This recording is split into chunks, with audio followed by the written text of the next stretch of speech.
시청자 여러분 안녕하십니까, 홍영락입니다.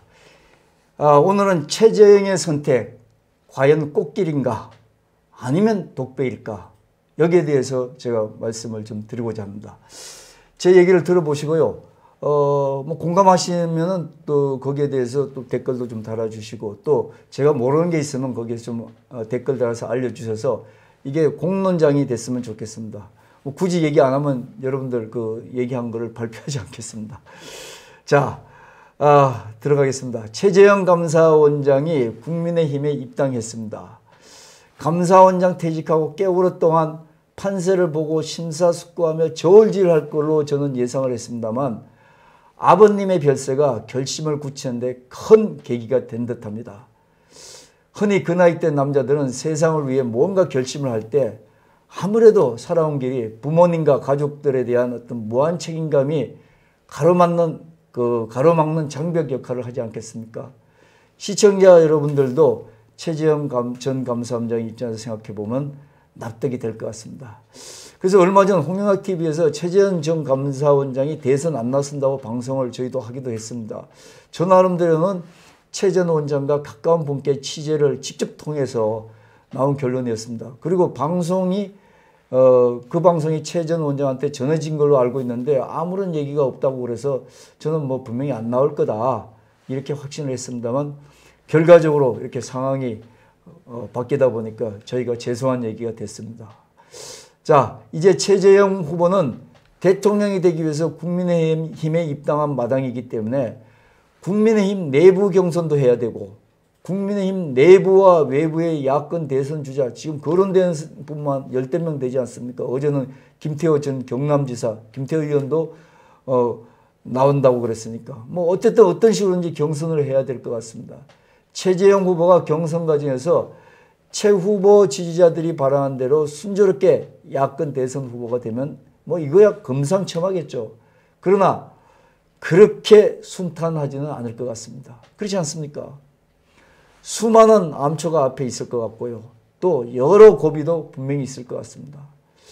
우선 뭐 생각되는 게, 최재형 후보를 그동안 정권 교체를 해줄 대선 주자로 믿고 최근에 지지를 밝힌 분들이 꽤 많습니다. 또 그리고 그 수준 있게 높은 분들이었거든요, 제 주변에서 보면. 근데 이분들이 국민의힘에 입당함으로써 지지를 철회한다는 분들이 SNS에 많은 글을 올리고 있습니다. 국민의힘에 대한 평소 그 실망감도 있는 데다가 이번 최재형 후보가 또 국민의힘으로 입당함으로써 뭐 이중의 실망을 느끼신 분들이 아닌가, 이런 판단이 됩니다. 하지만 최재형 후보는 야권 후보가 되기 위해 국민의힘 당 밖의 대선 주자들보다 내부 후보들이 그나마 우선은 경선에서 승리할 가능성이 쉽다고 판단했을 것 같습니다. 물론 뭐 명분이야, 국민의힘이 야권 플랫폼 정당, 다시 얘기하면 중심 정당이기 때문에 안정적으로 대선 주자 경선을 위해 국민의힘에 들어갔을 것입니다.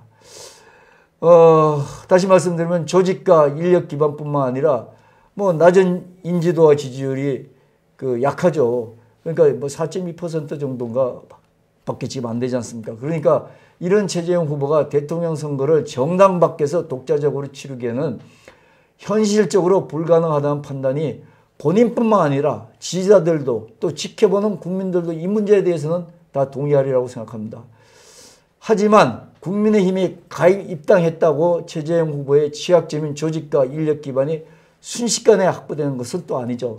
따라서 무엇보다도 그동안 정치판에서 견고한 판을 형성해온 국민의힘의 당내의 유력 대선 후보인 홍준표 의원, 유승민 의원, 또 원희룡 지사 뭐 등등을 제치기에는 글쎄요, 제가 생각할 때는 이 문제는 좀 더 지켜봐야 될 것 같다는 생각이 듭니다.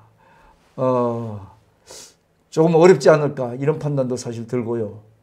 또 뭐 여러 가지 운이 닿으면 잘 될 수도 있을 것 같다, 이런 생각이 드는데, 운을 가지고 정치하는 건 아니지 않습니까? 하지만 냉정하게 생각해 보면요, 정치판에서 산전수전 다 겪은 홍준표 의원과 유승민 의원을 제친다는 것은 쉽지 않을 것 같다는 생각입니다. 오히려 국민의힘 유력 후보들이 대권 후보가 되는데 최재형 전 감사원장, 지금 후보로 되죠, 이분이 불쏘시개 역할 정도는 할 수 있지 않을까, 뭐 이런 생각은 합니다. 최재형 후보가 들으면 이건 좀 기분 나쁘고 이라고 생각할지 모르지만 시작하는 마당에 그렇게 초치냐 이렇게 얘기할 수도 있지만 뭐 제 판단은 지금은 그렇습니다. 다음은 어떻게 될지 모르겠죠. 어쨌든 최재형 후보에 대해서는 국민들은 아직까지도 무결점인 도덕성과 능력 그리고 또 하나는 문재인 정권의 그 맞섰던 모습 이런데 굉장히 환호를 보내고 있지 않습니까? 또 많은 지지자들은 문 정권의 폭정으로부터 나라가 거덜날 수도 있는 상황에서 정권 교체의 희망을 조용하지만 단호한 카리스마를 가진 최재형 후보를 통해 이루는 꿈도 분명히 꾸고 있을 겁니다. 하지만 이제까지 국민의힘은 외부 인사들을 받아들이는 수요를 꽤 많이 했잖아요. 근데 외부 인사를 통해 내부를 분발시키는 역할인 소위 매기 효과를 확장시키는 건 했습니다만 그렇지만 외부 인사에 대한 국민들이 호응하는 단물만 빨아먹고 버리는 것이 사실은 이제까지는 좀 비일비재했다 이렇게 말씀을 드리겠습니다. 최재형 후보도 그의 최대 약점인 조직이 없고 낮은 지지율과 정치 경력이 일치한 것을 커버해 줄 것 같은 국민의힘 정당에 기대를 하지만 만만치는 않을 것 같다는 생각입니다. 또 내부 유력 후보들에 의해 잡아먹히지 않으려면은 국민의 지지도 호응도가 급격하게 높아져야 되는데 그래요. 아직까지 국민들을 열광시킬 정도의 뭐 그런 어떤 그 모멘텀이 없는 게 현실적인 과제가 아닐까 그런 생각입니다.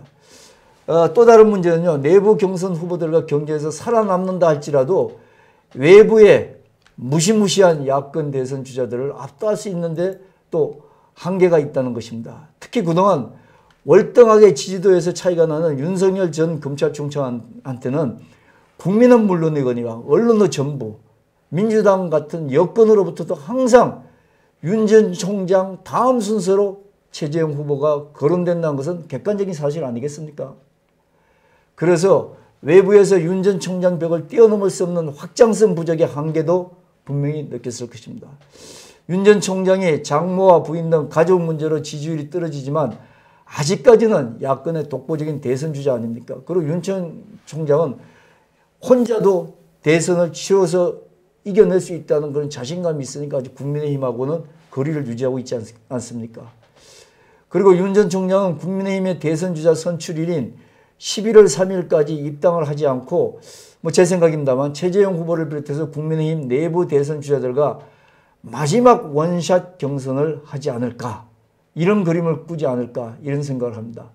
국민의힘에서는 최재형 후보가 당내로 들어온 것이 외부의 야권 주자들인 윤석열 전 총장과 안철수 대표 뭐 이분 나올지 안 나올지 모르지만 이분의 평소 태도를 봐서 나올 것 같습니다. 김동연 전 부총리 등을 초재하게 만들어서 국민의힘 당내로 끌어들이는 촉진제 역할을 분명히 할 것이다. 다시 말씀드리면 마라톤에서 특정 선수를 우승시키기 위해서 같은 편 선수가 중간 이상 전력을 다해서 앞서서 뛰게 하는 그 페이스메이커라는 역할이 있지 않습니까?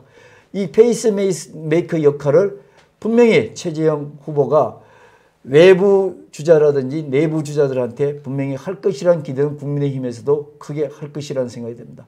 따라서 현재는 월등한 지지율이 없는 상황에서 국민의힘 조직의 도움을 얻어 지지율을 높이려는 최재형 후보가 당내와 당의 경쟁 후보를 자기 힘으로 최재형 후보 자기 힘으로 앞서기는 현실적으로 불가능하다 이렇게 말씀드릴 수가 있겠습니다.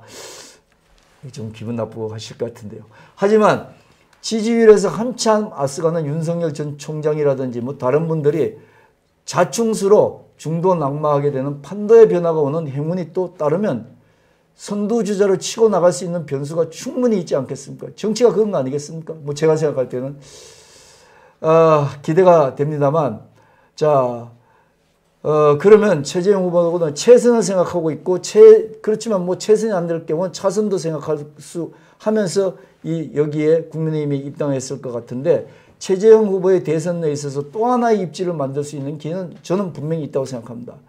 대선 기간 동안 지금의 어떤 그 자세로 당내외의 페이스메이커라든지 불쏘시 역할을 잘해낼 수가 있다면 최선으로는 대권을 거머쥘 수가 있죠. 그렇지만 그게 안 되는 경우에라도 야권으로 정권 교체가 분명히 이루어질 경우에 차기 총리 후보로도 모든 분, 국민들뿐만 아니라 모든 정치인으로부터 충분히 인정받고 있는 분이 최재형 후보 아니겠습니까?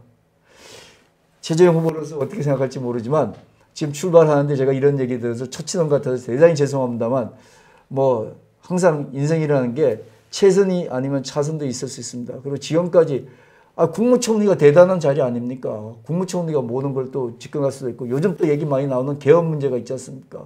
개헌 문제가 되면 총리가 모든 권한을 또 가질 수 있습니다. 자, 여기서 마치겠습니다. 여러분들 댓글을 좀 많이 달아주시고요. 또 제가 모르는 일, 모르는 얘기, 그 다음에 또 여러분의 판단이 있으면 달아주시면 이 방이 토론의 공론장이 될 수 있도록 좀 댓글을 좀 부탁드리겠습니다. 감사합니다. 정치, 경제, 시사 채널 홍용락 TV. 댓글로 여러분들의 생각을 홍용락 TV에 말해주세요. 여러분들의 구독과 좋아요, 알림 설정은 큰 힘이 됩니다. 함께 해주십시오. 생활정보방송인 자매 유튜브 희노홍락도 구독 부탁드려요. 홍용락 TV는 계속된다. 구독자 여러분들과 함께 쭉